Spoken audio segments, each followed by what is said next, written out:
face is huge when it's just me. Hey, look, Peter's here. Yay. Alexa, stop.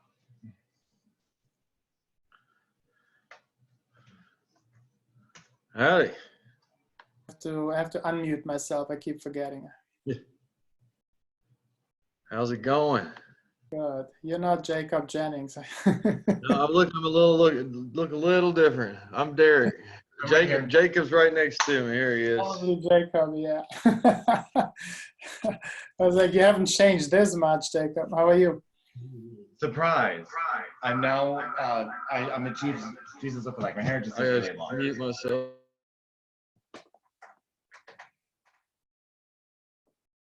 All right, I think you muted yourself, Jacob. The real Jacob. There we go. That's The real better. Jacob. Make me a host so I can go ahead and share this on Facebook. Okay, my hair's doing something great. Look what we have, guys. A real estate survivor. Yeah. We did. That's our challenge. That's how we are taking our nonprofit mission national. Yeah. And also, yep. And then we have our mask, which she's wearing mine right now, which is totally sanitary. But we have them in black and white. So, you know, this is for the gentlemen and that's for women because, you know, lipstick is a real thing. Yeah. It is, you don't want to yeah. have. But they don't have to wear lipstick anymore because they're wearing a mask, right? Yeah, you tell it to the attractive women who want to not wear lipstick here. There we go. Right there. I'll do right? a white one. Yeah, beautiful. Yes, it's going to be so much fun. Oh, and good, Jamie. I got to get in touch with him because he wants me to. Perfect. I've got to get in touch with his girlfriend. Don't you forget that. You're a host. I am the host. Fabulous. Next. Oh, you finally have a Facebook. It's about time. I do. Peter, we're done. I'm just going to let this go live on Facebook, and then we will go ahead and stalk. People will start coming in here in just 1 second. Mm-hmm. Mm-hmm. Mm-hmm. Come on. How to transition into multifamily. Turn dorms Perfect. into cash flow assets in COVID. Peter Medilek. Join the party. Yay, now we're going live. See, that's easy. Fabulous. Well, welcome everybody to another investorparty.com. This is really fun. I like it. It feels like we're kind of official. I'm excited. I want to add rhinestones. Is that going to be too much? No? Anyone? Okay, What are you adding to it? Rhinestones, naturally. Yeah, I think you Everyone can needs rhinestones. I can, absolutely. I can tell. I can pull it off. Yeah, that's good. Hello, Jamie. How you doing, man? Can you hear me? Investor part. Hey, Nope. Jacob, how are you? Good to see you. Thank you. I know I owe your, I need to reach out again. I've not forgotten. It was actually on my list of things to do today, but on the board, but I do have it. I thought of it earlier. So I will reach out to your significant friend, lady, person. Cool. Just so I don't get that mixed up in this there. Jackie, we missed you last night. I'm sorry? I missed Yeah, you guys. so now were you in on this whole thing? Yeah, I'm so excited to see the recording. Stephanie updated me. I literally was dumbfounded for a good 30 minutes. I looked like I dropped a chromosome. My mouth was just open. Like, it was crazy. So Peter, what, a little bit of backgrounds while we're waiting for people to come on. What we've been doing is with Real Estate Survivor, we've been taking investors at various levels and pairing them with master investors across the country, learning how to invest completely virtually, since we're having to do it right now anyway for COVID.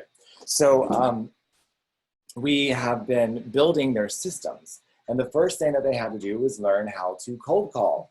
which is everyone's favorite skill. Isn't that true? You loved it. No? We've done it. But that's right. Everyone does it, right? You've got to learn it first. So, but apparently these little, my 17 contestants that were left did not want to actually do any more cold calls. So they got together because this one right here decided to cause a stink, and suddenly, boom, like, well, tell them what you did.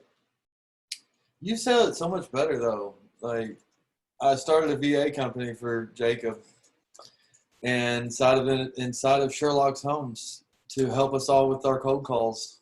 So they started a business inside of my nonprofit. So my nonprofit has residual income Without him knowing. without me knowing. That's I not hijacked his company. That was really awesome. And so Jackie was part of the planning process, but she wasn't there last night to know. But yeah, we're super excited. So now as we go into season 2, which is furthering building our systems and bringing in new contestants and new survivors, we're going to just keep growing that business model and the streams of income to help support the nonprofit so we can continue our mission on changing the conversation surrounding youth homelessness in the United States and the world. And the world. And Good the times. world, Pinky. So look, Leanne, we got merch. Yay! Yeah, and I did some of these. Good times. I'm excited. Thank you. Thank you. So thank you, Jackie. So anyway, we're going to go and get started. For those of you who do not know our extra special guest star today, we have Mr. Peter Medilek. He's phoning in from California. You may know his beautiful wife, Eva.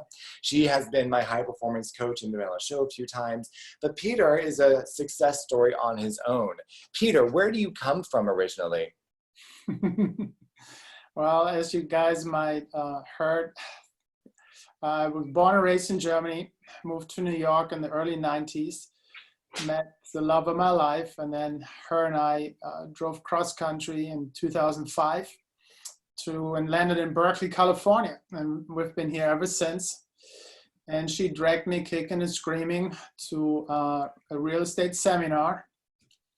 At that time, I had purchased my photo studio, which is what I was doing in New York, being a photographer. Purchased my photo studio in New York that I was then renting out for a lot of money, and started a new life in California. And Eva dragged me to all those real estate classes, and now I took over our real estate business, our modest multifamily business, and she moved on to coaching very successfully. She's a fantastic coach, as are you, sir. So one thing I want you guys to see, Autumn's coming, yay. One thing I think is really interesting is Peter came from an artistic background. Again, he was a photographer, and doing it in big cities, like clearly New York, and rents are not exactly cheap where you were, correct? No. How much were you spending on rent just for your photography studio? Well, the number I'm telling you right now sounds pretty low because it was only $2,500 a month. But that was back in the 90s. But that was, yeah. That was between 95 and probably 97. I paid rent for 2 years. And then I bought the same unit for about $350,000. And then I lived in it, worked in it for a while, renovated it when we moved to California. And then I ended up selling it in 2013 for about $1.45 million. Well, that wasn't a bad day to be off. That's the kind of money you'll never make with photography, but it definitely helps you along the way to do what you love, which is taking pictures. Yeah, that's an Autumn. I'm glad you're on here too, because when you're an artist, like Carlos, Autumn, and I were all dancers. When you are an artist, a lot of times you have to take the work that's given to you because you don't have the cash flow to be selective with the work you want to do that edifies you. And when I was dancing, there were, this actually wasn't that long ago, there was a world champion, Carlos, I know you know who this is, Joanna Lunas and her partner. Well, Joanna Lunas had several partners, but when she retired, she'd been a champion for like ever. But she was such a beautiful dancer. And I looked back and was like, why is she so sought after? What made her so special? She grew up dancing. How do you afford such a white collar sport for so long?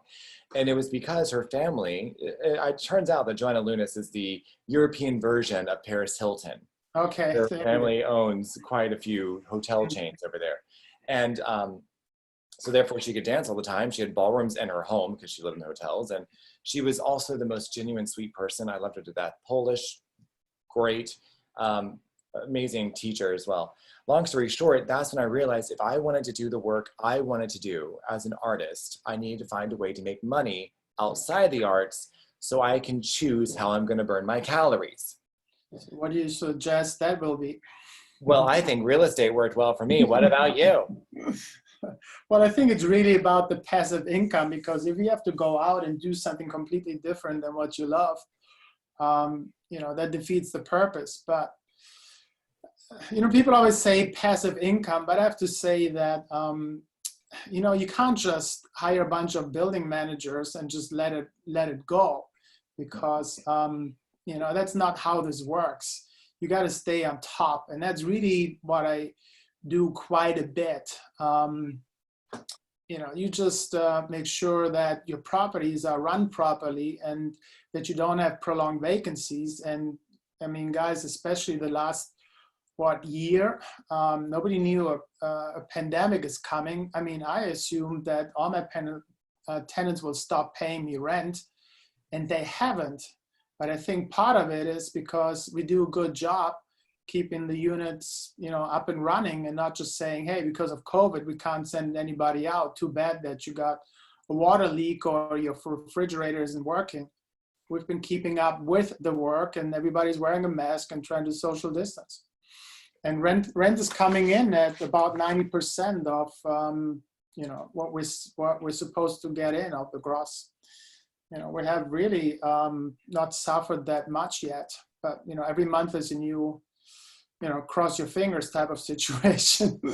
So yeah, I've already been on talking to two of my managers this morning about what rental collections look like for August.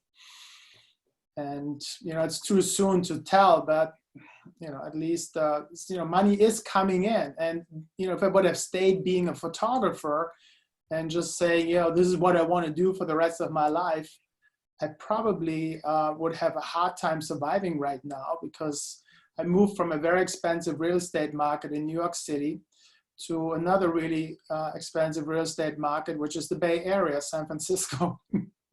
Right. And Eva used to be a dental hygienist. So guess what would have happened the last couple of months? No photo shoots, dental offices closed. I don't know where we would be without the real estate right now. So I do. You'd be working on the street corner with a lot of my friends. Tell Missy I said hi. She's wonderful. Oh, I wasn't even thinking. Michael, you're right there. But that's another. Of course, I don't do as much photography, but I'm putting together a presentation right now for a client that that promotes Blue Angel vodka. And you know what? I don't have to. Let's see if it works out or not. My life doesn't depend on it if I get this job or not. So, and so I think real estate is a great thing to have, because it's passive, it happens every month, and somehow money keeps coming in, even, through those times we're just experiencing it. So let's go ahead and talk about some of that, because this is where a lot of people get stuck. When people usually start investing in real estate, they think pretty much, they think where they are, and where you make your money, everyone, is where you're going to get addicted. Making money and success is a vice. I want you to understand that, okay? It is a vice. So some people make quick cash when they're doing wholesale, which is an acquisition strategy. It is not a technique, okay? It's not an investment class.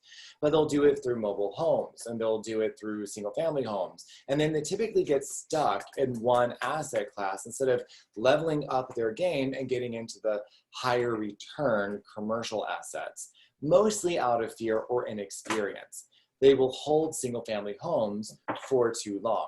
Now, Peter, you started off with this conversation by saying Eva was the one that was the motivating factor behind you guys getting into real estate, right? Correct. And to be very clear, everybody here has met Eva, I believe, and they are not surprised that she would have an opinion and do something regardless of you.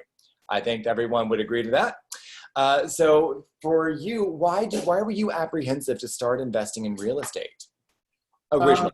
Well, I mean, I started investing in real estate when I bought my photo studio in New York, which in hindsight was one of the best investments so far. But Eva was the one, wasn't it? what is it? Was it? That was accidental, right? Like you didn't. Well, it was my dad when he was still alive. He says, look, you're 31 years old. You need to think about your retirement. I said, Dad, I'm 31 years old. I mean, why would I need to think about my retirement? But, you know, so we had this argument, but then I said, okay, why not? Because, you know, I was paying $2,000-3,000 rent per month, and I knew I'll never, ever see that money again. If I would own the place that I was living in and operating my photography business from, I figured, you know, I might as well just one day see a return. And so I started thinking real estate even before Eva dragged me to all those, you know, actually I have to say great classes. And for me, it was the only way to really learn is to be there in person. I'm not really a big fan of the virtual classes. I get too distracted. But right now it's the only choice. So, but when we went out to the events, the 3-day, which was I guess free at that time, you know, Eva pulled out a bunch of credit cards and she had the confidence to make a decision and says, yeah, we're investing $40,000 in our future. And I'm like, are you crazy? You know, we know enough people that do real estate. And it was probably the best $40,000 we ever spent because it only took one flip deal to get that money back. And how long did it take from your initial investment until that flip? How long, what was the time period? 6 or 7 months, because once Eva invested, you know, this money, she started to get real busy with looking for potential deals. And I mean, we found a house to flip about 5 miles from where we live in Berkeley in a C-class neighborhood. And, you know, we just had some, you know, we just pooled some money, $90,000, which I mean, at that time was incredible cheap. Nothing in California sells for this cheap, especially not in the Bay Area. I mean, right now, the same house, I think would probably go for $300,000. But at that time we were able to get in, you know, then we found a hard money lender. I had a contractor in place, and a friend of ours listed it on the MLS. We did our own open houses, and we sold it for 200. So there was like, let's say 50 grand made on our first flip deal, and that paid for their education. And then you still had a profit, which you rolled over into your next home. I'm assuming using a 1031 exchange. No, we didn't do the 1031 exchange with the proceeds of the flip. I mean, you got to live too a little bit. But when I sold my New York photo studio, because we then knew what a 1031 exchange is, because I had no idea. I mean, I didn't know anything about wholesaling, lease options, multifamily. I mean, I guess my dream was, oh, if I could ever afford owning a 4-plex or 6-plex, that would be massive. And you know, like once you start really looking into it, the 1031 exchange helped us to really get into multifamily because we didn't lose any money on, you know, paying capital gains taxes. We were able to roll that money into multifamily. So let me pause right there so I can explain what a 1031 exchange is for those who may not have heard of it, who don't know, or those who do know, so they can actually let their ears rest for a second. So a 1031 exchange is the tax code that in the IRS that allows you to take profits from one investment and roll it over into another investment as long as it's of the same asset class and it is of equal or greater value. Now, why do they do that? When you take profits from a sale of a property, you get what's called constructive receipt, meaning if that money gets into your hand, you can be taxed on it. But if you move it from an asset to an asset, you never touched it. Therefore, it's just continuing to grow. So you're deferring paying taxes on any of those profits or those gains until you actually recognize that profit through constructive receipt. That's just pretty fancy words of you don't have to pay taxes until you get paid. But you're able to continue this for literally generations. Exactly. So that's why you see people when they talk about building wealth, a legacy portfolio, having parks and buildings and hotels passing from generation to generation, is because as long as they continue to pass that wealth down, they're not taxed on it. Why is that? Because the money's locked up in the asset. And then you can loan against the assets. So when you're doing 1031 exchange from, say, a single family home into another single family home, you've got to identify the property within 90 days. And you have to close on the property within 6 months. 45 days. 45 days, I'm sorry, and close within 90 days, right? Where am I at? You can ID 3 deals within 45 days. You have to write down the addresses, and this is it. You're locked into those 3 deals. You can't, and that's the hard part. You practically have to look for your next property already before you start selling the one you own, to allow yourself more time. And if the seller is willing to wait until you get your 1031 exchange underway, then you're in a great position. We've done it twice. And what are the price points you've done them on? Have they been under or over $500,000? The first one was over $1 million because we had about $1 million in proceeds from the selling the New York apartment or condo, and we split that up. You don't have to buy one other condo somewhere else. You can actually split it up. We went from one rental apartment to a little bit over 24 doors in one move, meaning we had 10 in California, 2 in Washington, D.C., and then we found an 8-plex. Actually, that's 20 doors total. We found an 8-plex in Lakeland, Florida. So we bought 3 properties. And so what you do is you increase your rental income from, let's say at that time I was collecting a little bit over $5,000 a month in gross income for the New York apartment, which was great. And people were saying you should hold on to this property forever. But I had so much equity in it that it wasn't working for me. So I decided to sell it, 1031 exchange, and get into the multifamily. And you know, with $5,000 gross rent from 1 unit, you go to 20 doors, meaning at that time it was about 11,000 gross income in Vallejo, another 3,000 in Washington, D.C., and another 5,000. So we're talking about from 5,000 to 18,000 in one move. So that's leverage right there. Yeah, you have a lot more headaches on your hand, but I mean, the amount of just, and it's not none of your own money. You know, the only thing I had to do is sell it for much more than I bought it for. And at that time, the location was Broome Street, which is close to Soho. They call it Nolita, north of Little Italy. It's a great up-and-coming area that people say is more desirable right now than Soho, but it's in walking distance. And, you know, it's just a great property that was 1,500 square feet. Hard to find properties that big in that area. And, you know, so that's what we did. That's how we started investing into multifamily. And also because you went to 3 different states, really, that was also diversification. Yeah. So hopefully you guys will see that because real estate is microeconomic. So on a macroeconomic scale, you can say the economy is doing well, real estate is doing well, but it's always microeconomic, literally street by street. So because they went into 3 different states, they literally were diversifying their risk and going into cash flowing assets, maximizing their cash flow. It's very cool. I think that is so interesting. So, and what he's talking about, yes, you have more headaches, but that's because you have to mind your business. That's actually what the expression means. You have to look after your business and take note of what's working, and stay on top of it. There is no such thing as a set it and forget it investment business. No. It don't happen, people. So don't think just because I buy one, I'm going to sit there and let it run itself. No, it doesn't work that way. Real estate is people, and people cause problems. Okay, go ahead, Peter. But what's important is don't try to manage your properties yourself. We have a property management company in Washington, D.C.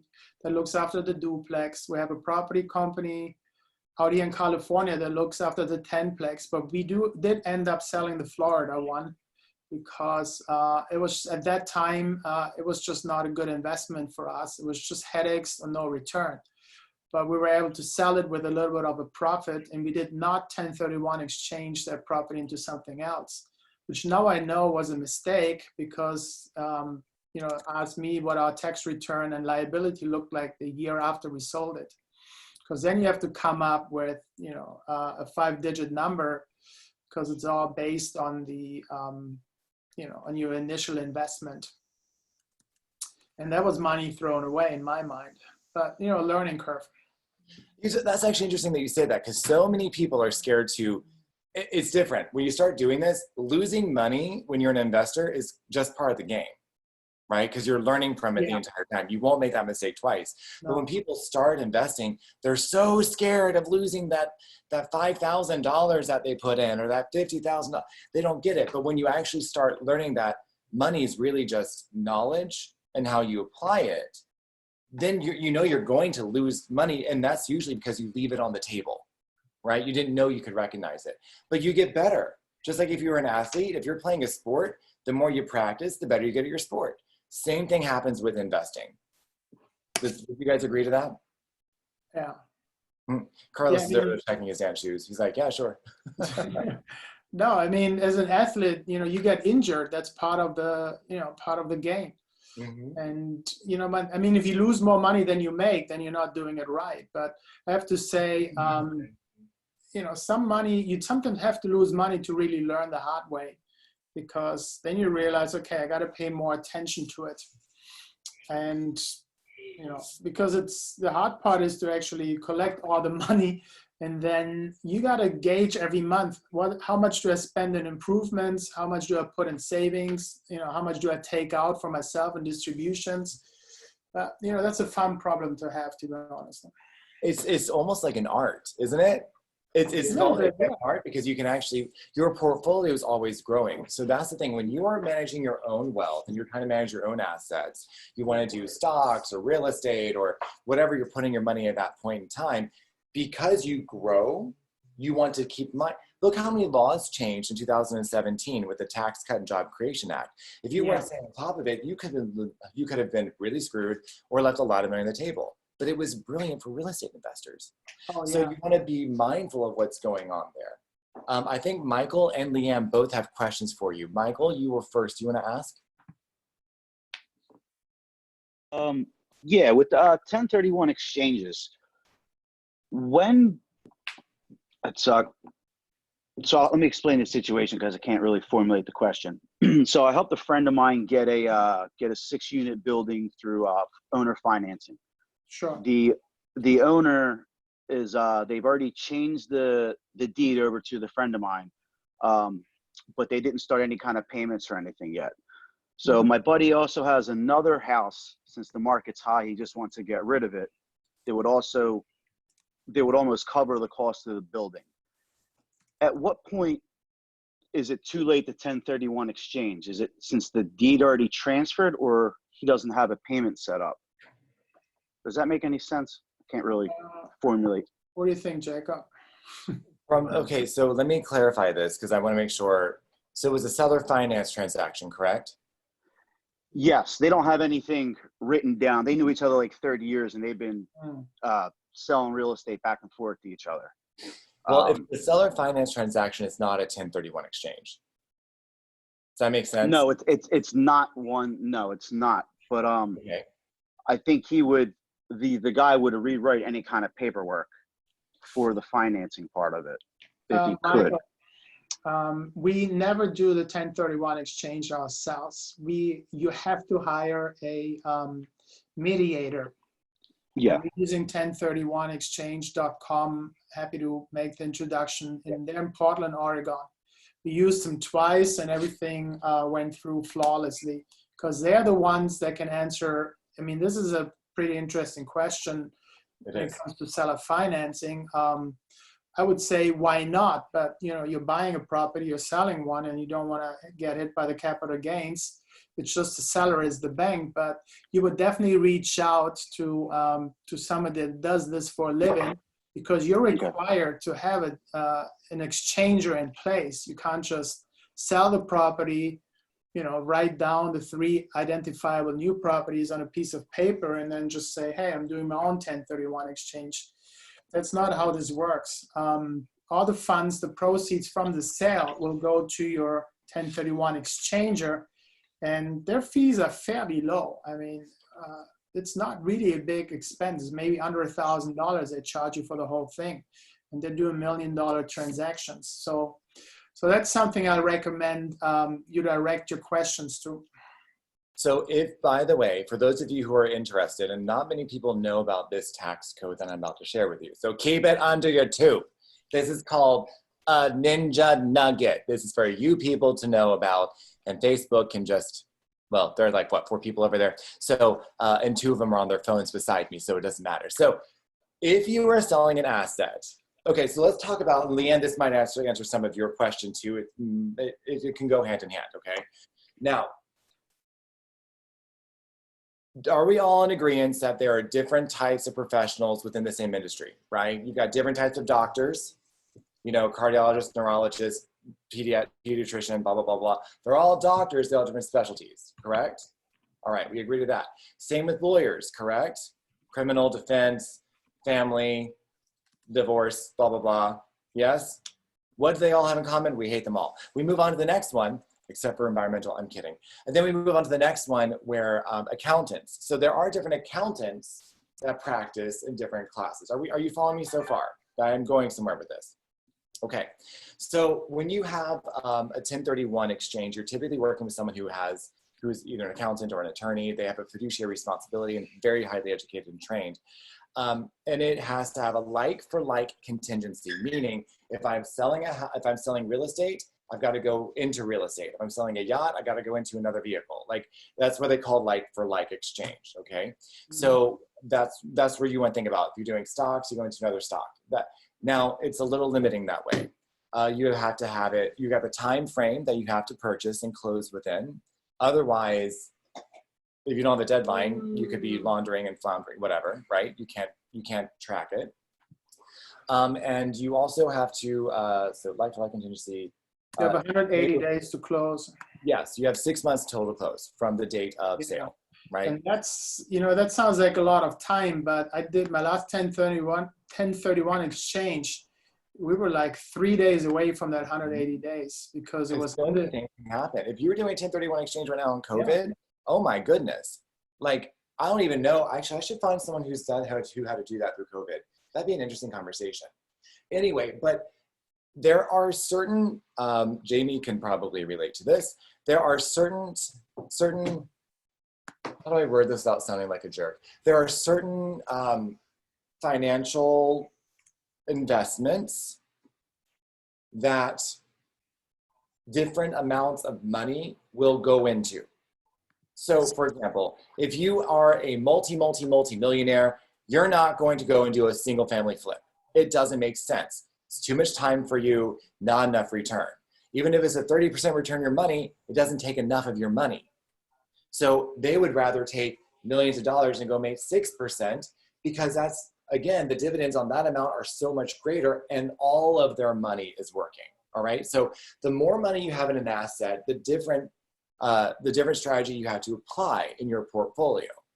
If you have an asset that is $500,000 or greater, any amount greater, if it is an asset that could be a business, it could be stocks, it could be shares in a company, it could be real estate, so on and so forth.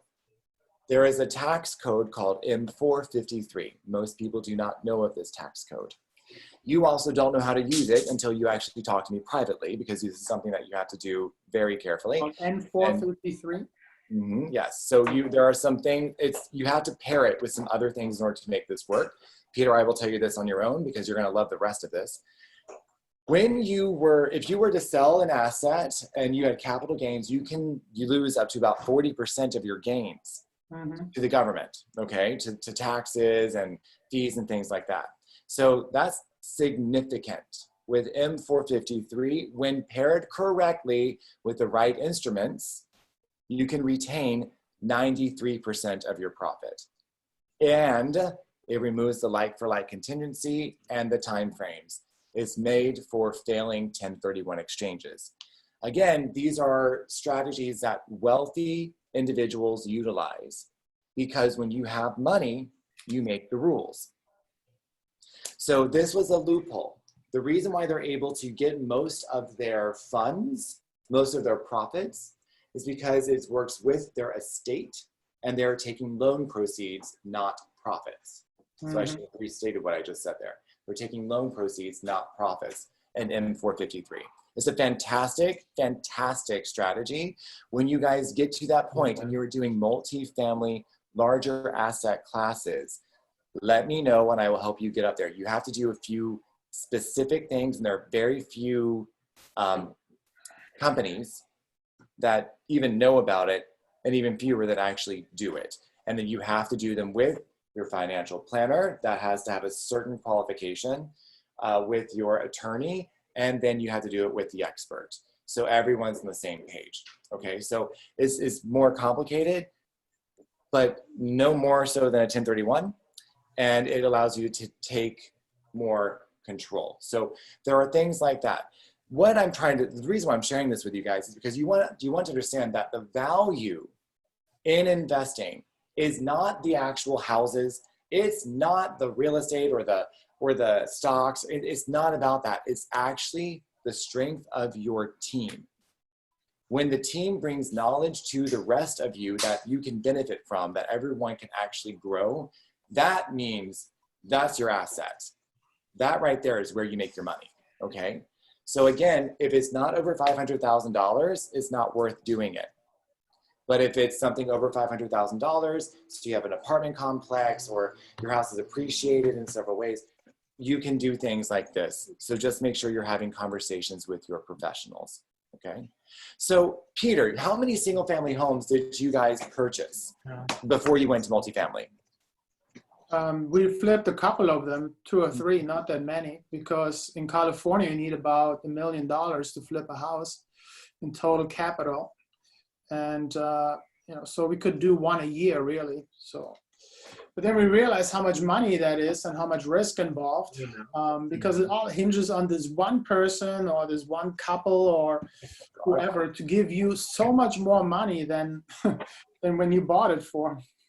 You're terrifying me. I'm doing my first flip right now on my own. And I'm like, you're not doing it in California. Oh, no, I'm doing it in Southeast Florida. We're another high-end market, although this is not a high-end. This is, we'll talk about that in a second. We can talk about that. But well, practically, it's a great learning curve because it's not just about, okay, well, this looks good to me. This is what I want in my house. You know, you have to figure out what will sell the best or what will appeal to the current market. And then you have to find a contractor that you know that's affordable, that's reliable. And we had very different experiences with that. One contractor, we ended up in arbitration, and just alone the lawyer fees were, you know, 1/3 of our profit. So yeah, finding the property is the hardest part, and then finding the contractor is the second hardest part. But you know, if the numbers line up, why don't they call back? I'm trying to hire you. I give you money. Call me back. yeah, I'm going to have to be the contractor on this property. And do you think I get dirty? Let's look at this. I have a video. Let's be very clear. See my hands? There's They are nothing to do- soft. They are silky. They are smooth. Do you think I'm going to pick up a hammer? no, and you shouldn't. That's not your strength. No, it's not. So I didn't pick up anything. You didn't pick up. The only thing I want to pick up is my cell phone. And I'm going to call my Peter and be like, hey, Peter, how you doing, honey? So, but yeah, you're right. Now, this is something but this is also really cool. I'm learning because of the nonprofit aspect that we're adding to our real estate business. It changed the game for us. Oh my goodness. Like literally, I went to Lowe's last week, and I just was like, let's just see what they're going to do for it. Let's see if they'll do something for a community outreach program and blah, blah, blah. And we go and we end up talking to the inventory specialist, the guy lifting stuff, and told him what we were trying to do.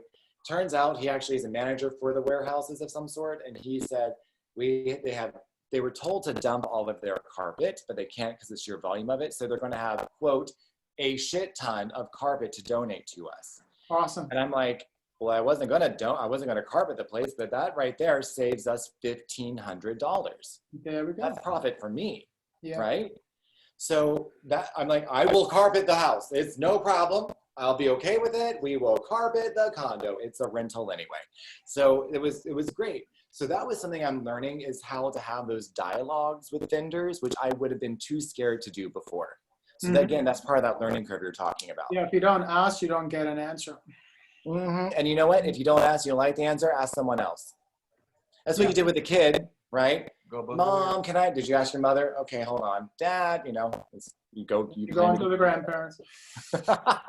My grandparents were the best. Or the uncle. I always say yes to everybody. I am the uncle now.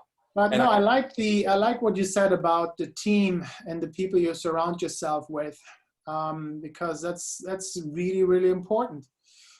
When we initially talked on Monday on the phone, you and I were talking about my student housing facility I bought in Tucson, Arizona earlier this year. And I developed a strong relationship with a local management company that does a lot of student housing, among other things, and group homes. So as you guys can imagine, a lot of students right now are waiting to see what's gonna happen. The University of Arizona, or UFA in Tucson, has about 35,000 students. And normally this time of year, they're all gonna be coming back, or they're moving to Tucson and they're all looking for housing. And we have 32 rooms. As of a couple of days ago, I only had 12 rented out. So that means 20 of them would have stayed vacant.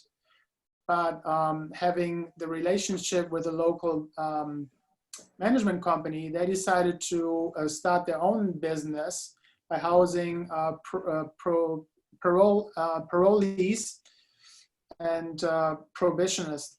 So what that means is I master leased half of the 6 buildings, 3 of them, to my my local vendor there. And instead of having a prolonged vacancy and hoping that eventually COVID will go away and the students might come back, even by lowering the price per room from $535 to $400 or below, did not yield anybody that wanting to move in there, because people are afraid to live in a 5-bedroom home.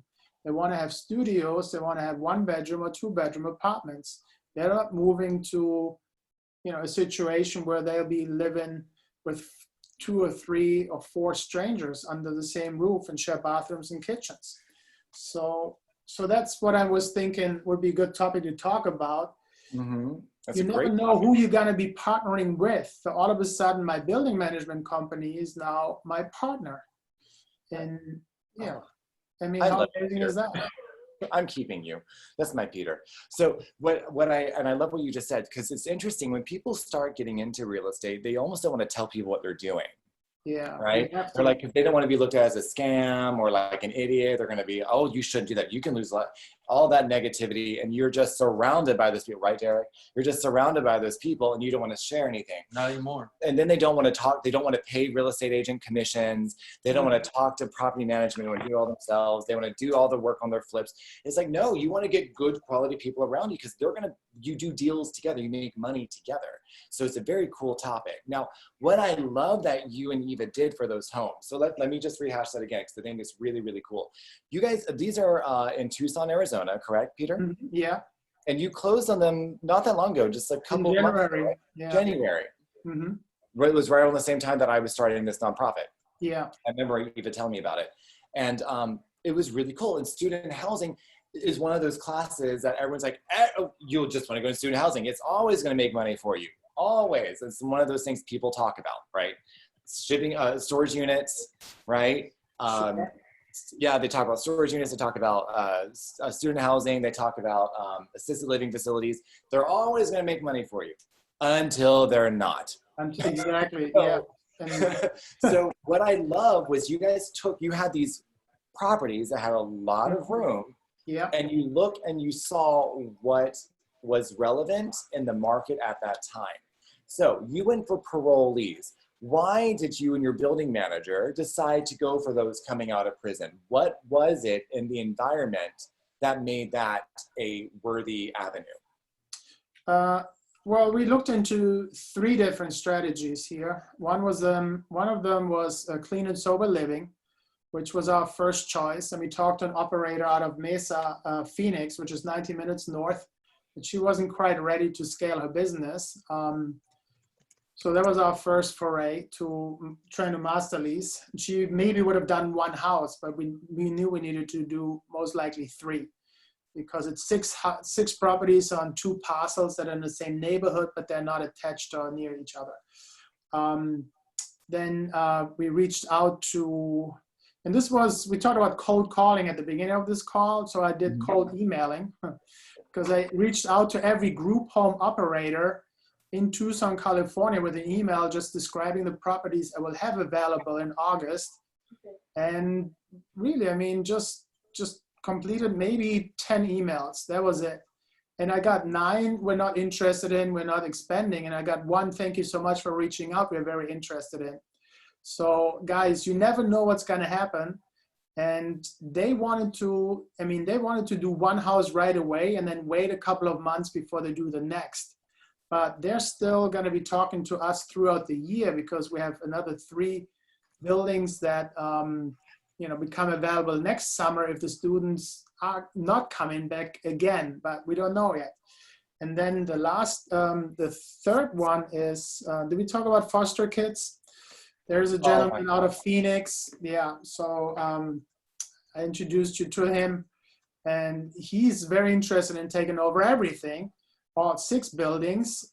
But right now the state, because he gets a per diem from the state, the state is not placing any foster kids in a new uncertain situation during COVID. So we ended up with one strong option, which was my building manager, who some of his employees have strong connections or are married to parole officers. So we can get, the A-class parolees to come and live at our property, not the problem cases. That's what he told me.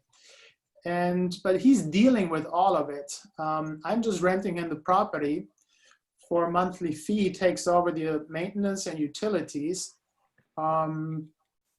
It's actually starting as we speak. He's ordering some furniture. He's putting 2 parolees per room. Right now we had 1 student per room. And so he's creating more density. But guys, look what's going on in the prisons. I mean, everywhere they're trying to release whoever doesn't need to be in a prison. So immediately that creates an enormous amount of demand for housing. So, and that's what we did. It is so interesting. So I love you, Peter. So let's go over what some of that was again, because I want you guys to realize the amount of market research he just dumped on you that you can take in your own businesses and why, all right? Because he just gave us 3 different things that could future pace your portfolio, okay? So first he was talking about foster care kids. Now, for those of you who don't know, that's one of my, LGBTQ and foster care are close to my heart. That's what my foundation is doing. There are 4.1 million homeless kids sleeping on the streets tonight. So what we are trying to do with Sherlock's Homes is change that conversation. Something that we were talking about last week that I would love to do, was it with you? About the foster care siblings and it was, okay. So there are some of the foster kids, as they age out of the system, they will try to gain custody of their siblings and become the parent and reunite their family, right? Now, can you imagine this? Make yourself 18 again. You don't have parents. You have brothers and sisters that are spread out amongst other people. You know the system is broken. They may be getting hurt by their foster parents. You probably have some damage. All of you have PTSD. You can't trust adults. You don't know how to cook. You don't know how to work. All you know is the government gives you money and it actually goes to the foster care parent. They may or may not use it on you anyway. You don't know. And here you are at 18 with the maturity of an 18-year-old and the wounds of a veteran, trying to get your family back together. Something about that broke my heart. So there are ways to take these houses and help these kids reunite their families and set them up for success by creating financial strategies like rent-to-own options that can take their family out of poverty.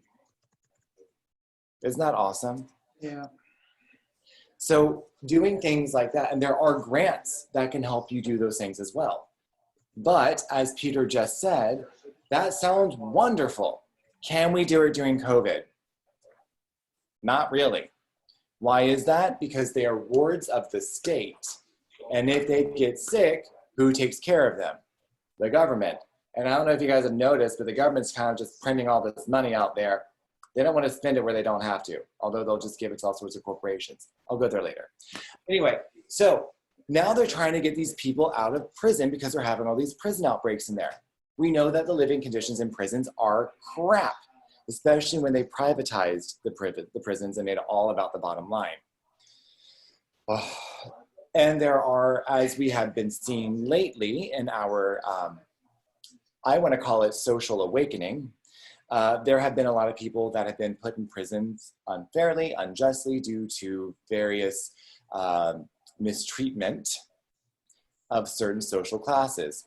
Right, Autumn? She taught me a lot herself. I love that woman. And the woman who's taught me more about race just walked in the room. Oh, crap. There's my mentor. Hi, honey. Hi, Eva. We're not talking about you. Look. Hi.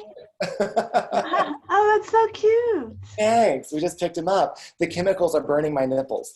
Anyway, so you should always wash them first, everybody, or wear Band-Aids.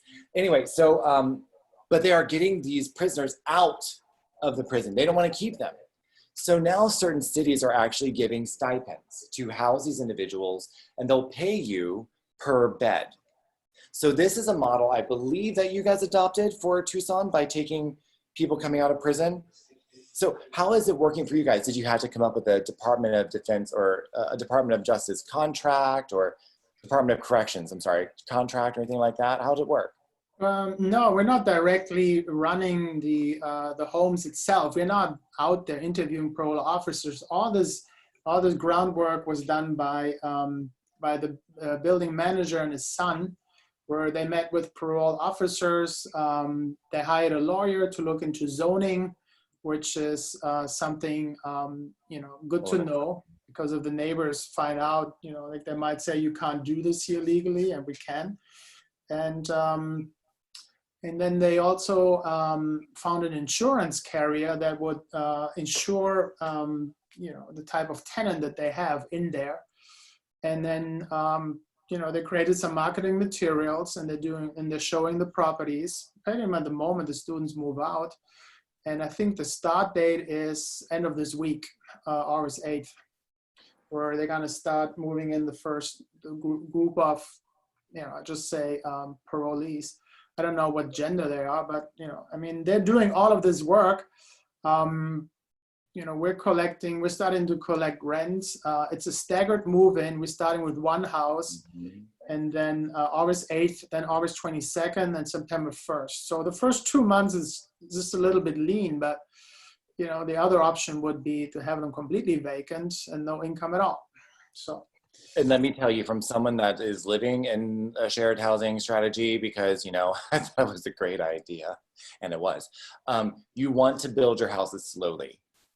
There are too many first of all, moving is already stressful. Now come into the real world from living behind a cage for so long, and you definitely don't know how to adjust yourself. And you have someone else coming in, when you finally have a door that can shut and a bathroom, you're the only one that has to worry about the toilet, then you want to actually enjoy it. If you rush, you bring people together, it creates all these walls and barriers. Building these shared houses slowly has been key. In my experience, it takes at least 3 weeks for each individual to actually find their place in the house, because there are all these new dynamics. Mm-hmm. So I think that you doing a staggered move-in is brilliant. And so Eva, Peter, when you guys, you're partnering with your building manager, am I correct in that? Or did you just pay him for a service? No, he's renting the properties from us. So He's your guaranteed renter. we're getting a base rent for now, and then once he gets to 60% occupancy, then the full rent will become due. So we're not really involved in the day-to-day, which is always the idea of having management in place. So we're just really mostly landlord, but we understand what he's using it for. Mostly landlords. Peter, honey, it's not like I don't know you better than that. You're a smart cookie. Not as smart as your wife, but you know what you're talking about. We all get there. Now, something I really want to actually touch on, especially since the most amazing woman just walked on. Yes, I'm flattering her. You want to realize that real estate for you guys really was a vehicle for you guys to do more than what you had before. I know that you have your vacation home in Germany, which Eva always talks about. Yes, you can find them on International House Hunters.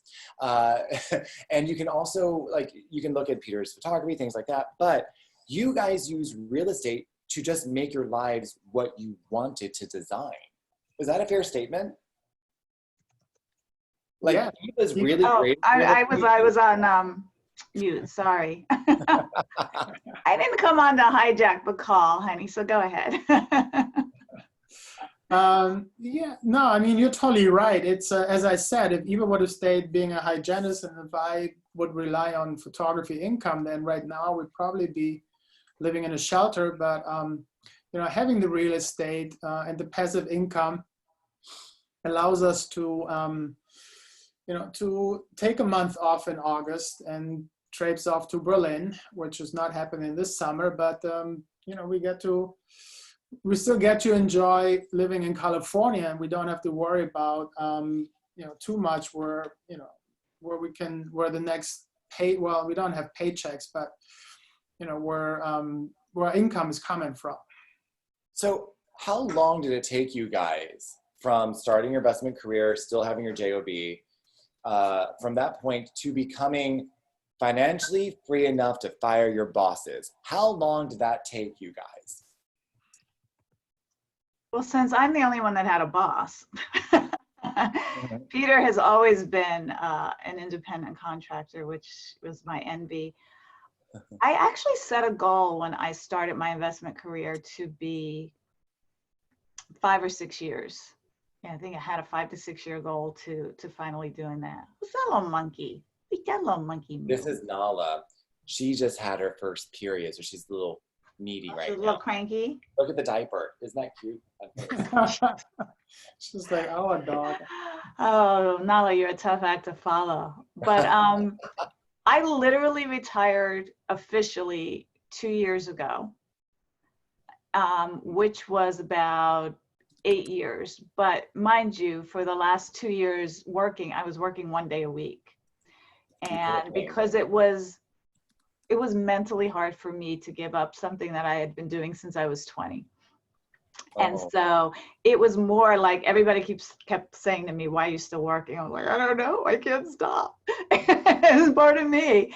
And so finally I was like, it was time to start spending summers in Berlin, like more, and not having to rush back and see patients. And then plus I was becoming more of a germaphobe, so I didn't want to commute and touch things and stuff, which I've been sanitizing and wearing masks for 38 years. So I'm like, this is like normal life for me.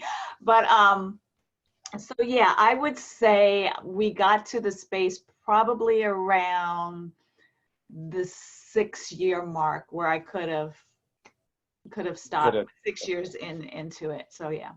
And when this is something that's also interesting that I want people to understand, financially free means something different to everybody, but a general blanket statement is financially free means that all of your bills are able to be paid without you working because you have passive income coming in, that your lifestyle is sustained. Okay, that's just a blanket statement.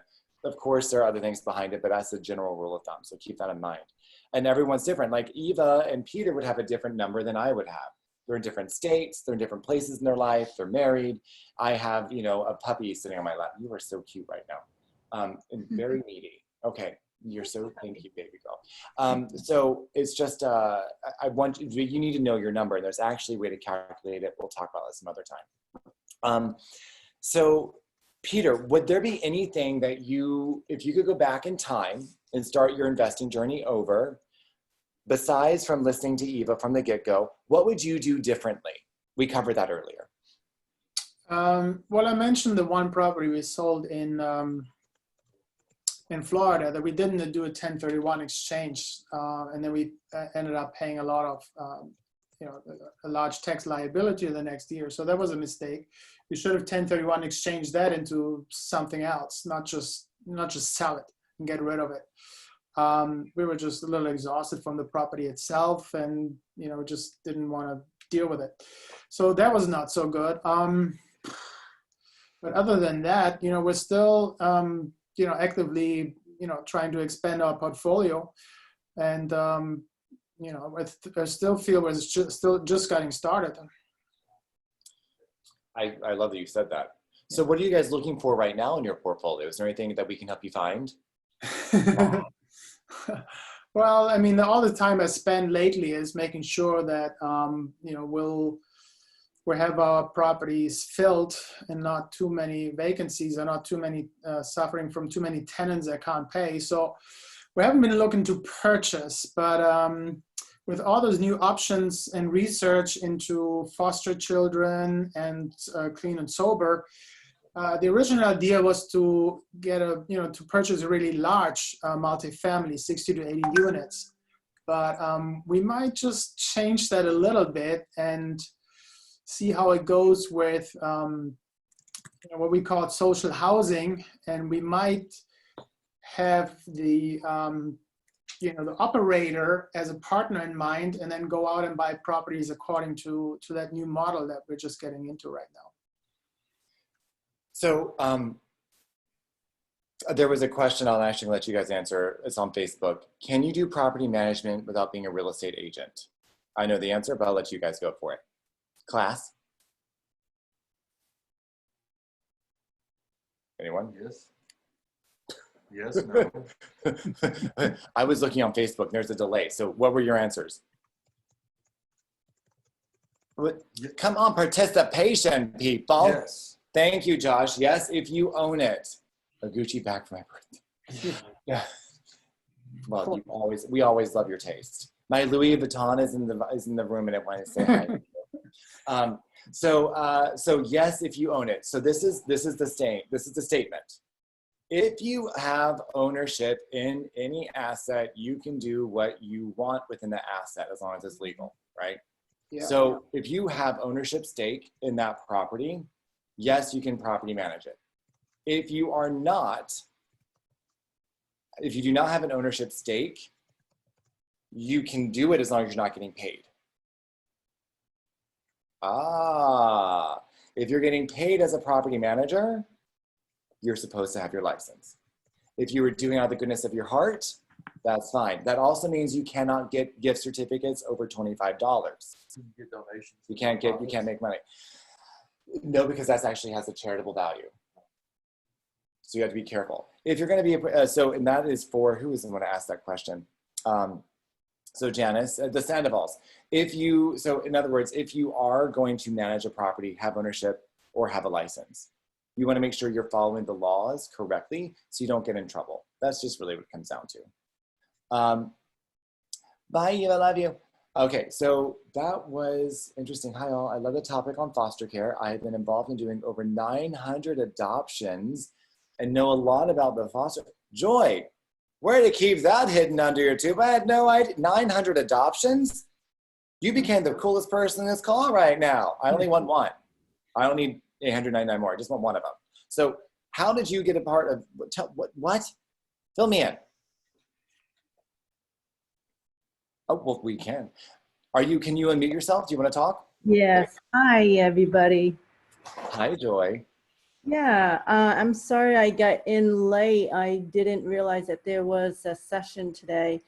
Surprise. Yeah, but once I started hearing Peter about doing the foster care program, I know that the system is very warped in the US. And I've been doing adoptions, actually international adoptions mostly.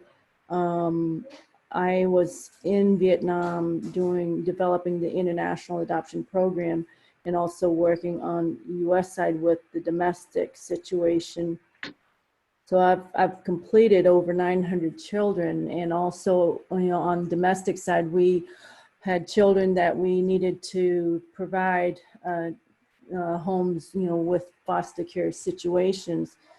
So I actually am very interested in wanting to get involved in finding more homes for doing the foster care housing.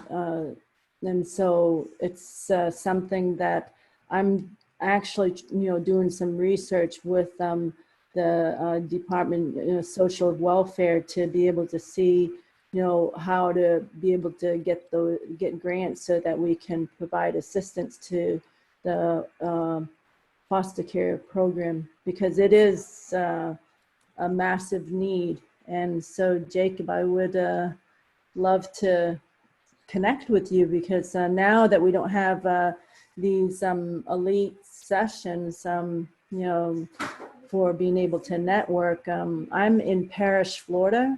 Mm-hmm. Oh, You're in Florida somewhere, and we really fun. connect. Yes. I would love to. And what's really awesome, by the way, thank you. Your work is so undervalued and incredibly important. So thank you for helping these kids. And that's amazing. I want to say one day that I helped 900 kids. I want to say I helped 9,000 kids. 100,000. I want to keep going. Yes, like we're not going to stop. We have 4.1 million to take care of right now. So we're going to start. That's my goal, is to help 1 million children. And you were in the right place. I want to reach that goal. And if we can somehow do it together, all the better. Join the party, honey. I mean, everyone in the room, you can raise your hand if you are on a screen or on a photo. How many of you are here because you want to help in the conversation around youth homelessness in America?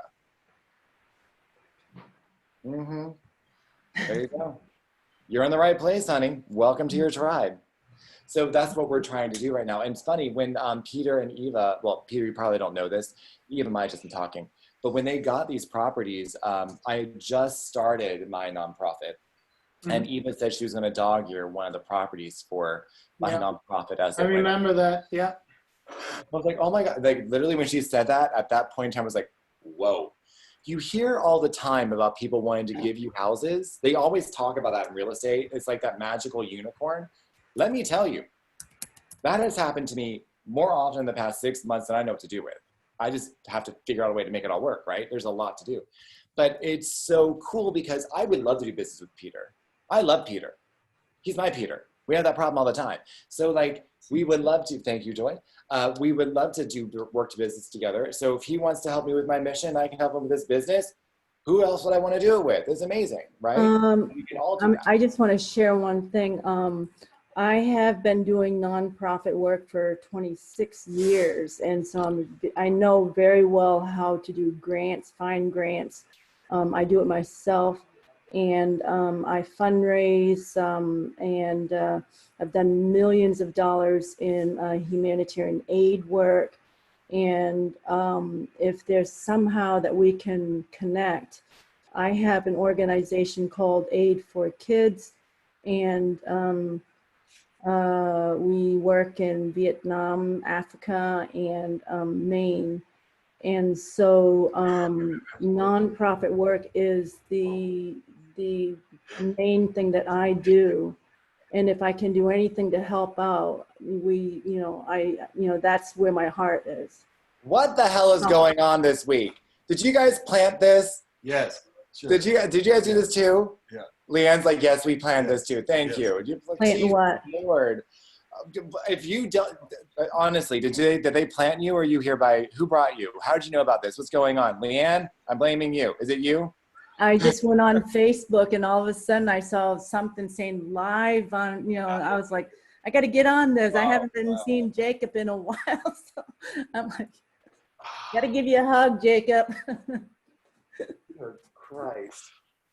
Dude, You always have motivated me ever since I've started Elite, and I just haven't seen you in a while, and I just wanted to say hello. Thank you for being here, Joy. I'm so glad you're here, and you had no idea what you just signed up for. I just sent Elise your phone No, number. I don't know. We're going to be contacting you, and you can get involved. You have no idea what you just stepped into. Yeah, I can't wait to talk to you a little bit more about it. So I will be calling Great, you, tell you yeah. about what we're doing, and we have a lot of big ideas about getting bigger and bigger and bigger. So that's going to be helpful. But I mean, and we've already, Exciting. I've looked into the FYI initiative that are already government funded programs, you know, they're already put together. Everything's ready to go. It's just a matter of putting the houses and everything in place, and having people who want to, you know, run those kind of programs too. So Yep, I have been looking for something like that, and I came back from Vietnam in 2018 here, and I just have felt like a lost soul because I wanted to find something that I needed that had some meaning to life with, you know, what I've done and what I want to continue. And I just have a hard time going out and doing just business and being an entrepreneur, saying, you know, that I'm out to make money. And I mean, money is one thing, but we need to look and reach out to see how we can help other souls. And so I've done that for 26 years, nonprofit, you know, and it's just, I can't get it out of my system. well, welcome to the party. That's what we're doing. And yes, you're here today. This keeps happening. I This know. is so cool. This keeps happening. Like I don't even. It's part of being a Buddha and a badass. Oh So my Jacob, the money wise part, Joyce can help because of she can do the grant writing for application. Yeah, I send you all the links so she can actually be part of it. Oh my God. Remember? Yeah. I know Joyce from the investor forum. Yes, I remember meeting Leanne. Yeah, Hi, both Leanne. of us are international people. Yeah. So that's why we connect in that way. Yeah, so she and me is familiar with the EB5 on the investment side, but I think she have a strength in the grant writing part, which is tremendous help in raising money for the nonprofit that you're doing. Yes. Are you licensed as a 501c3 yet, Jacob?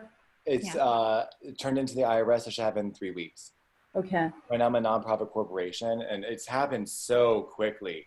Yeah. I mean, I had this idea in December, moved into the house in January, and as of last night, I think we have, 17 people working with us. And I don't know how that happened. I really don't. I can't tell you what day it is. I'm not one of those organized individuals that keeps a calendar. I know there's one on my phone somewhere. I hope I can be on your team. You said all the magic words. I don't think there's any, like, I Open sesame. That's the only other words that you missed out right welcome. there. Just open sesame. Welcome. You're here. Now here's the rule. I want to make sure you know this, and Peter already is aware of this. And you've met me, so you understand this. We're here to have a good time.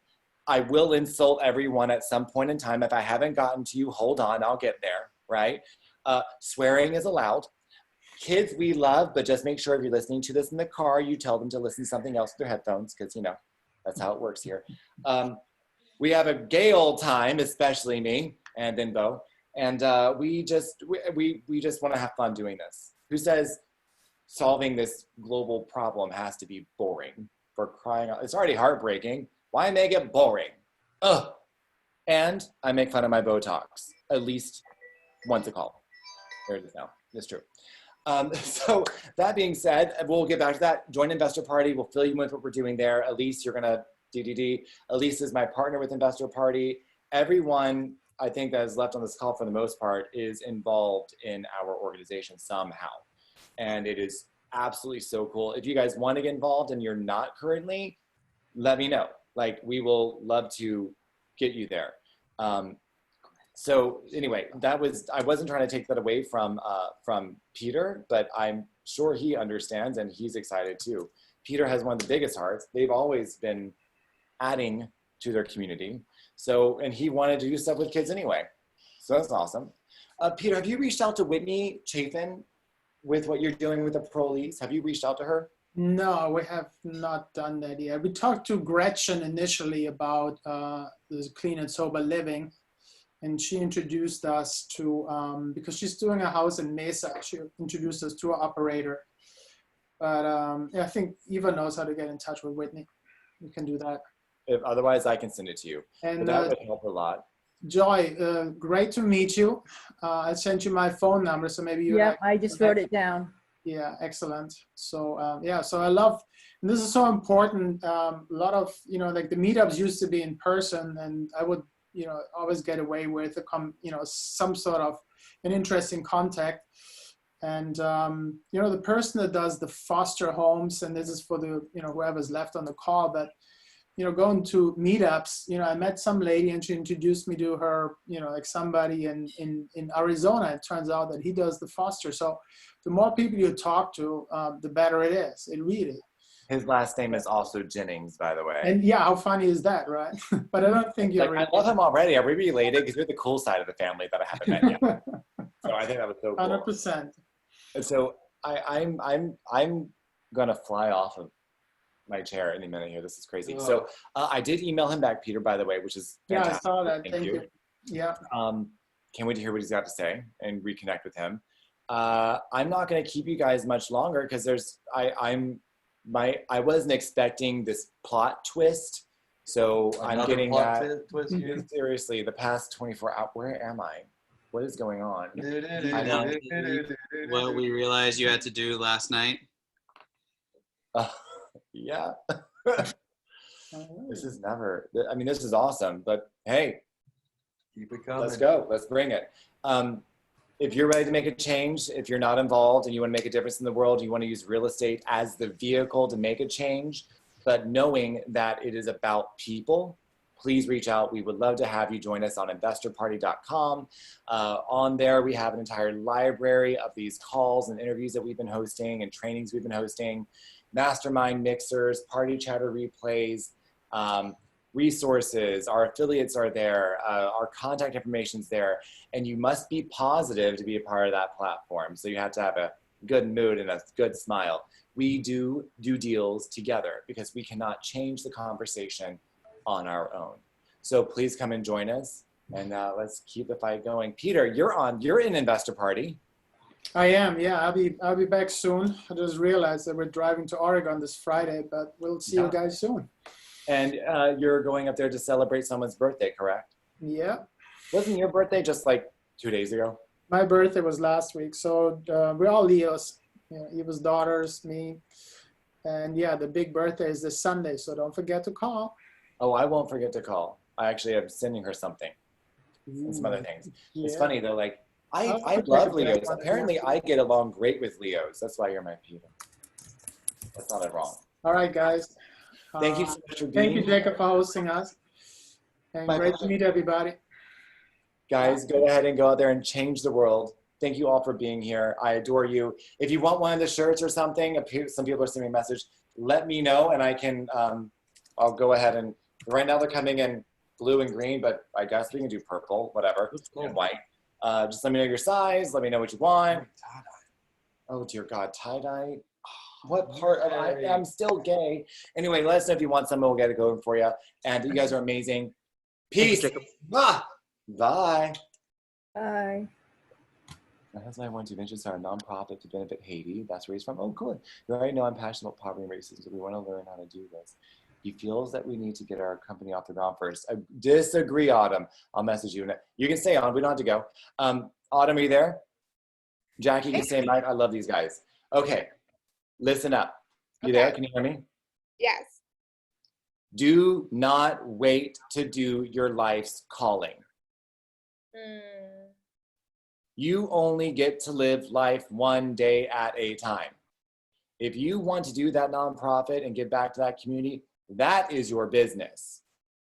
Everything else will fall into place. Let me stop that.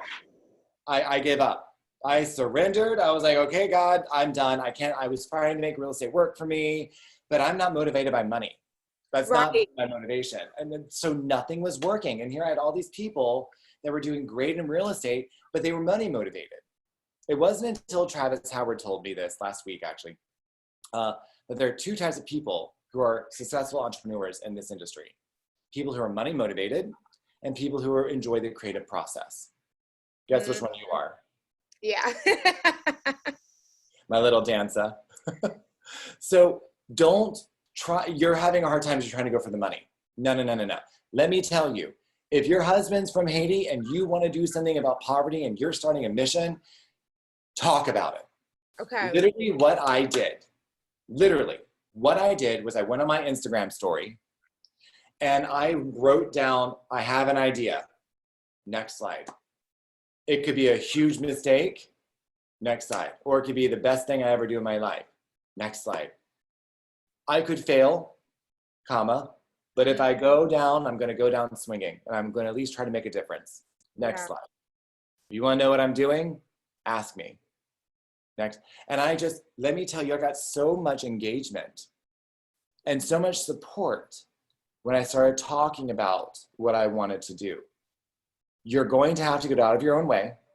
That's the hardest part. Yeah. You are the hardest part. But once you get out of your own way and you start like really believing that you can, because you're surrounded, right, honey, you're in a community that will support you. Right. We're doing it. We will absolutely support you. So if you jump, you're going to land in a feather bed. Is that not true? Yeah, you're going to, Jackie, do you agree? I'm not sure if she's actually here or not. She might have stepped away from the computer. Oh yeah. You agree, right? 100%. Mm-hmm. Yeah. You jump and you're going to find it's not that bad at all. It's actually quite exciting. And then you have random calls like today or yesterday and the day before, and it just starts to skyrocket. So do it. This is the time. Don't worry. He may feel you went to the ground of the company first because he doesn't want to overextend himself.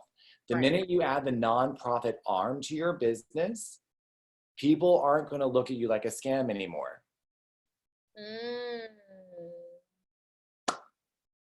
So that support, that's the reason why you're having a hard time is you're not getting any support. Would that be a fair statement? Support from who? Your community around you. Yeah, out here it's so hard to invest, and yeah, there are a lot of locals here. They want to keep their property, they want to keep their land, and realistically, I don't want them to lose it either, right? It feels skeezy, and I feel like the locals feel that it's skeezy, and so it's just like, how do we navigate this? Okay, so you're taking a limited approach. Okay, so we're gonna adapt your approach a little bit. So yeah, because it sounds like you're looking for pre-foreclosures or distress, right? Doing the normal things that, you message the pre-foreclosures, you message the distressed properties, the tax liens, the absentee owners. Yeah. So right now you're targeting the assets. You need to be targeting people. And what I mean by that is, it doesn't matter if they're in pre-foreclosure or it doesn't matter if they're attacked. It doesn't matter. You don't want any of that. Be human. Tell everyone you know what you're doing and you want to do it to help other humans. And you're going to find people giving you properties. It sounds cray. It's absolutely true. I'm going to be having nonprofit advisors on. They won't be able to make it until next month. That's who I'm doing my nonprofit work with. And they can help guide you with some of that stuff.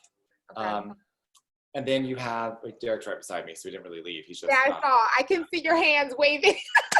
Right. I'm a little animated. Notice what you just said. You already know I'm passionate about poverty and you talked about passion. You didn't say about real estate. Yeah. You're going the wrong direction, baby. Yeah, bingo. Let your own words guide you. You just do what you're passionate about, because this is already hard enough. When I gave up in December, having my breakdown, I'm a real estate investor who's homeless. My partner was gone. I didn't have a condo. You know, the only asset that I still had, he took that. Staying with my friends, couldn't pay them rent because my job. Right. that I'd been working on had just gone kaput. The only thing I had done, which was smart, was I got a personal loan of $50,000 from SoFi before the unemployment, before they actually like made it a big thing. Right. And that's what I was using to live off of, and that's what I used to start my nonprofit. When I gave up and I let the universe pull me where I wanted to go instead of trying to fight it, where I went to, I always knew I wanted to do this. I just didn't know it was the time. Yeah. And I had forgotten I wanted to do this. Yeah. So you need to go back and do it with your husband. Remind me his name again? McKinley. McKinley, yeah. Go back with McKinley. I want you guys to actually literally think, like, make this so joyous. Jackie, you're going to do this too. Go back, have a glass of wine, soft music in the background, no other distraction. I would even have like ambient lighting, candlelight, whatever. Make it peaceful, okay? Yeah. And I want you guys to go back to when you were first enthusiastic about a dream. And usually it comes from a place of hurt. Like you don't want to hurt like that again. That's typically, that's what I'm finding the patterns have been as I talk to people who have done this. I was kicked out for being gay. I was a homeless teen graduating high school. So I know what these kids are going through, right? Yeah. I knew at that point when I was 16, 17 years old that I wanted to have a home that took these kids in and gave them a chance that I didn't have. But I forgot it because I started working. I started dancing. Yeah. You hear me? Yeah. Mm-hmm. And you know that dancing is all consuming. And so it was until COVID, and so now like I'm not really working, and we kind of have a candid conversation this morning. And I was just like, I think I might quit. I want, like, my passion for dancing wasn't really to be teaching 50-year-old white men about like dance. Like my passion for it was because as a kid, I needed an outlet. For me, it was my escape from my hard life as a kid. And so if I'm not making really any money doing this, and my passion really is to change lives, why can't I use real estate to open my own dance studio and teach creative dance instead? Why not? My first studio I wanted to open, I wanted to employ homeless youth and teach them how to dance because it saved my life, right? So that was one of my first dreams when I started adapting things. And you know what? I'll probably do it one day because where the way the universe is working right now around me, I'm just saying, all right, do what you got to do. But if I have someone like you in my team who has a vision of the same thing, why wouldn't I? Wouldn't it make more sense to team up and partner with people who have that vision and the same skills? Yeah. Like, have you gotten to the point yet in dancing where you're sick of hearing people talk about the crossover breaks like they're the most important thing in the world? Oh my God. If I hear crossover break.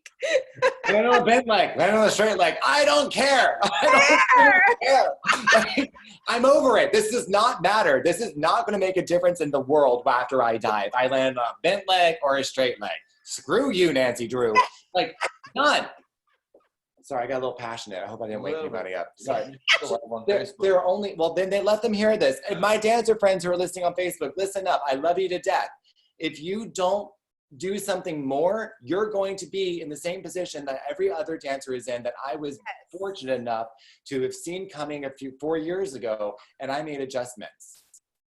It wasn't easy, and none of my community supported it because they were all dancers. Yeah. And they didn't understand. They just saw they saw me grind, get my national title, and then disappear, thinking I couldn't hack it. But no, I just felt empty because when I got my title and I came home, my studio had closed and I had no one to celebrate it with. Yeah, it sucked, girl. That was craptastic. But it gave me the impetus to do this. And you are already so unique and rare, being an African-American woman in a white-collar sport embedded in racism. Let's admit it. Yeah. Let's call it what it is. You are already so rare. You need to embrace that. If your passion is helping is helping poverty and racism in Haiti, do it. Do it. Get your passport and do it. Do it. What is stopping you? Already live in Hawaii. Like what you're not going to get any closer. Right. What are you going to do? Just do it. So start telling people what you want to do and say with conviction. You can say, I don't know how I'm going to do it, but I'm going to do it. Yep. And you're going to say, I'm joining a community of like-minded investors who invest in real estate and nonprofit work. And we're just going to figure it out. Don't ask for their opinion. No. Don't ask for their money. No. Don't ask them for anything. You don't need shit from them. All you need to do is start saying it. Spread the message. Use our credibility. Be the Pied Piper.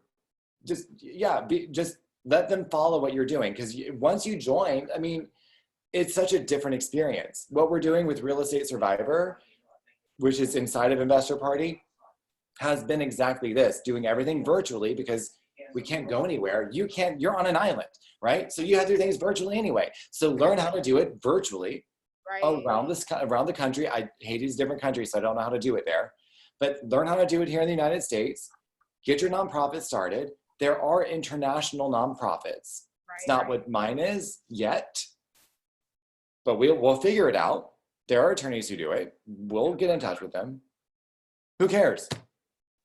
Let's make a change. I've got some big pocket real estate investors here in Boca Raton, Florida, who actually have built, I think he's built 6 villages in Haiti now. Oh, wow. Mm-hmm. He builds $30 million homes, and his way of giving back is through his villages in Haiti. And I think they're called Villages of Hope or Hope House or something like that. Okay. I think a lot of stuff in Haiti's hope. Hope. Okay. Kind of fun. So you can do this anywhere. Use those connections. Yeah. Well, I will tell you this though. It never turns out the way you expect. You know what? That is the lesson of life right now. Right? And it's so much more rewarding. Just come, honey, you've been doing this too long. You guys are trying to do it on your own. Stop it. Stop. You don't have a community supporting you. Come join Investor Party. You have friends. Yeah, get on the actual calls and talk to people. We're going to be doing season 2 coming up here next month. Okay, so come in and learn. All right, so just come and enjoy. We're starting Stock Market Survivor next week. So you can go to stockmarketsurvivor.com and enroll, or you can just wait till we do Real Estate Survivor season 2. I don't care. Go and look at all the videos. We've got so many videos that are mostly good in party chatter replays and mastermind mixers. Like, just come be a part of what's going on. You're here today for a reason. Watching that conversation you had with Joy was awesome. I was like, whoa. Hey, that was not scripted. I was just like, that was not scripted, but right on time, girl. And that's what happens when you just follow your dream and just let it happen like it's supposed to. And my Lord, I've been a witness of it. I mean, I've been here helping. I mean, it's a beautiful thing that you just can't deny. And if you do, you're only hurting yourself. Yeah. The craziest, and the other people that you need to help, right? Because if you don't help them, who will? Mm-hmm. Right? And fuck regrets. If I can high five y'all now, I would too. Mm-hmm. Honey, let me tell you, that right there was the reason why I changed. What he just said about there are people who are hurting while I'm waiting to make up my mind, or to get into business, or to make this net worth, or to get that flip, or to make this money back, or to pay off this education debt. There were people hurting. There were kids on the street homeless. And I can't make up for that time I've lost. But now that I've told that to you, you can't unhear that. That's why it's called a calling, honey. Yep, you either answer or it keeps ringing. When you're doing this for just money, if you're not a money motivated person, and don't get me wrong, there are some great people who do it for money and they give and they give and they give. They're amazing. They have a different They work on the other side of the brain Different than I addiction. do. Yeah, that's great. Their addiction is success. Mine is social change. Hey, so it's just a different vice, right? So, and I'm not perfect. I'm screwing up left, right, and center. But the thing is, I've got people around me now who help me when I mess up. And my vision, which started off as I took the initial risk, right? I'm the one that said, I put myself out there and I'm like, I could crash and burn. This could go horribly wrong. I can't afford the rent for this house. Like, I can't do it. And I still think, how am I going to do it every month, every single month? But it's getting easier and easier because I did not think this way. Do you think you're the only couple who wants to go and help people in Haiti? Right. Probably not. So when I was doing real estate on my own, how's that make you feel to think that and to kind of know it, right? Like, you're not the only one. There's other people out there who are willing to join arms with you for your mission that gives you passion. Is it a little less scary at all? Or is it really fucking humbling? Both, right? Yeah, you're just like... It's just totally different. When I was doing this with my partner, I was going up against wall after wall after wall, and I couldn't figure out what was going wrong. It turned out my partner didn't believe in what we were doing, didn't believe in me, didn't think we were doing it right. He was a financial planner. He was an idiot. Went bankrupt after we broke up, like the next week. And but he didn't want to listen to the actual millionaires that were teaching us. The actual millionaires, Travis Howard, Aaron Adams, Rick Mariansky, like all these people who have money. Right. And they're telling us how to make it. And he could not get out of his own way. He did not believe in what we were doing, and he sabotaged the business. But when we left everything, I let him keep the condo because I wanted to keep the business. Right. And I was still having a hard time. I still am not a very good real estate agent, now broker, because I have the same problem you do. I don't like to sell people things that I don't believe are actually assets. Come on now. I have a hard time with it. But when I started doing this for other people, now I don't have to worry about people hanging up on me. They might, but they're just assholes, right? I don't have to worry about people thinking I'm something I'm not. They're curious about what I'm doing versus thinking I'm going to ask them for their money. Yeah. So is this ringing true for you? Yes. So if any of those objections are true, you probably have 1,000 more that I was experiencing as well. It's because you're coming from it from the wrong motivation. Change your motivation, change your approach, and you're going to find that this thing just starts taking off. It just starts taking off. And I want you to have that. And are you reading Buddha and the Badass? I'm doing Miracle Morning first. Once I'm finished with that, Buddha and the Badass is next. I have them sitting right here next to me. Good. All that. I mean, it wouldn't hurt to just browse a couple chapters or something, just while we're, because this is all going to make 1,000 times more sense and make you feel a whole lot more confident in that the universe has your back. It's so true. Come join the book club on Investor Party. We're having our meeting on Sundays at 8. Yeah, and we're on chapter 3, I think. So we're not far in. It's a lot to take in, but don't worry if you don't you can jump around. You don't be caught up if you just read chapter 3, whatever. But for you guys, and bring McKinley, because I want you guys to be around people who are doing this personal growth. You're going to feel like you just jumped into the deep end, and you are. The good news is we got all those floaties for you.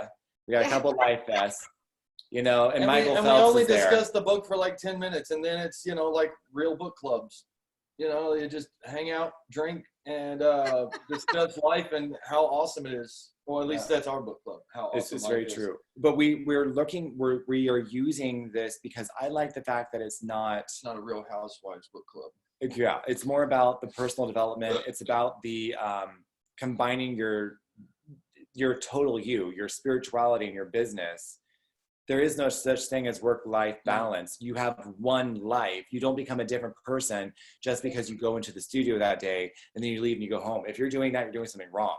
Come on now. Mhm. Yeah, right. Yeah, and it feels like life rips you apart because it's tearing you in two different directions, right? You can either have work or you can have a home life. You can't have both in their world.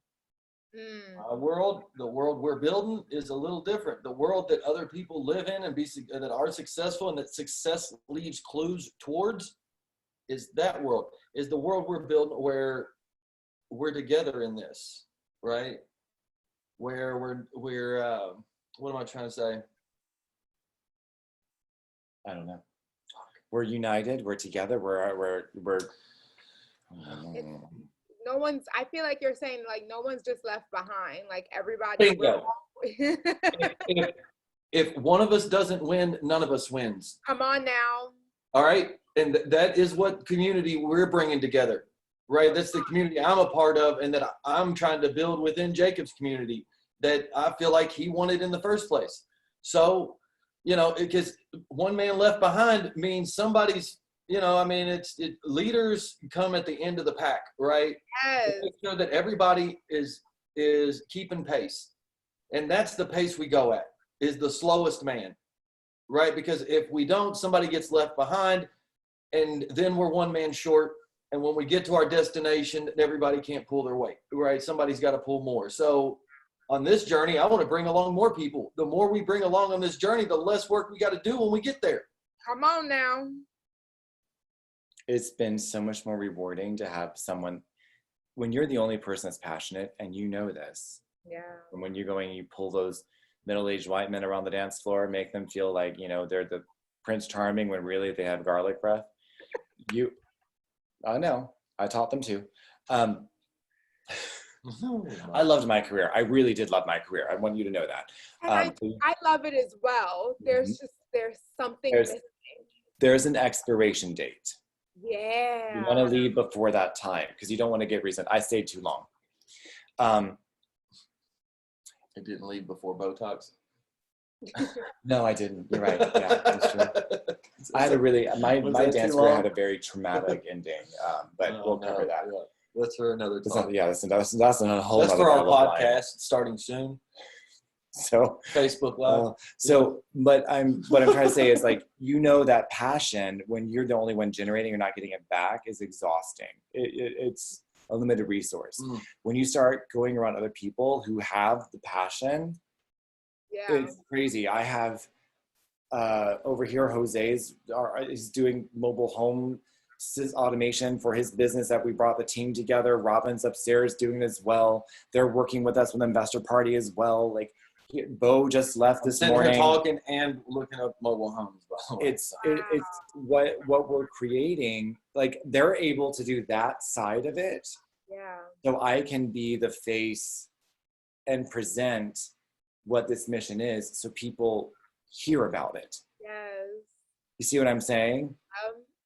So you're going to have your place in this. I want you to come and join the book club at the very least. It's free. It doesn't, you're already in the Investor Party. It's free. Come have a great time. All you have to do is come willing to to change the world, right? Come willing to change the world. The rest will fall into place. I think you just made the back of my t-shirt. Come willing to change the world. I like that. Cool. I like it. Awesome. Just show up and be consistent. And girl, if you need me, call me. Call me. If you want support, show up to be supported. Right? Because if you don't, we can't support you. That part. This is being recorded. I was hoping so. You're right. Exactly. I think it still might be live on Facebook. So it was. So anyway, if you, we'll close that there. So you're having difficulty. I don't care. So you can actually share this with McKinley. I would love for him to see this. I think he just needs to know he's not alone, and his doubts, his fears, they are common, but the reason why they're not going to go away. Yeah. They're not going to go away until you change your approach. We can only overcome them and overcome them with each other. So Because if we keep stuck in our own heads, then we become islands. okay, so I'm going to do. Holy shit, It's 4:45. 4:44. Holy I know. Make a wish. Oh my God, you're in Hawaii. We are going to use you like a Kleenex at a frat house. You are in a different time zone. Oh, I was about to say it's 10:44 here. what? We get an entire day's Oh, worth a of work whole with her. day. Oh, wow. Yeah. So what we're starting to do with some of our challenges, we're taking shifts. We're doing it as a community because you don't have to know everything, right? You just have to know what you need to know for right then. You learn as you go. So like right now, we're on the East Coast, We can go right? to sleep at We'll a be able, decent we'll be able hour? to, yeah. What? And then we can pass, because at 10 o'clock our time, what's it over there? What, 4:45? It's 10 a.m. over there? Wait, 10 o'clock a.m. It's 4 That's a o'clock. six, my time. that's almost 10 that's a p.m. 5 your hour time will be 4 my time. 10, 9, 8, 7, 6, 5, 4. Yep, 4 p.m. So it's not even, it's like early evening. So we're 6 hours apart. 6 hours. You realize that means that if we use someone like you on our teams, you know, that for, yeah, everything's virtual.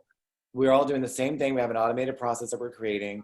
You come in, we go to bed, we wake up, you've already kept what we've already done. You just kept it rolling. So Right. you don't have to know what the answer is. You just got to stay on top. It's just customer service. It's what you do. So then you just, that's why the past 15 days, I mean, this entire year has been amazing. The past 15 days, we haven't stopped. We've not, I feel like we've done, I feel like I've done like 3 months worth of work in Done 10 triathlon every day for the last 15 days. and it's awesome. Yeah. And it's awesome. Or as he says, tits. His tits are awesome. I can't disagree, but I'm not going to condone this at the moment. Anyway, give me a call. You're ready for this. I'm so excited to support you in this. Come on, baby. Okay. Come on. Let's do it. Come on. Let's do it. Yes. Ain't nothing to it but to do it. Yes. Okay, I'll stop taking up you guys. I love you guys. Like, We thank love you you. so much for taking the extra time to answer my question. I really appreciate that. It's what community does, honey. I will see you later, okay? Come on, book club. Reach out to me. Okay. Bye, hen. Bye.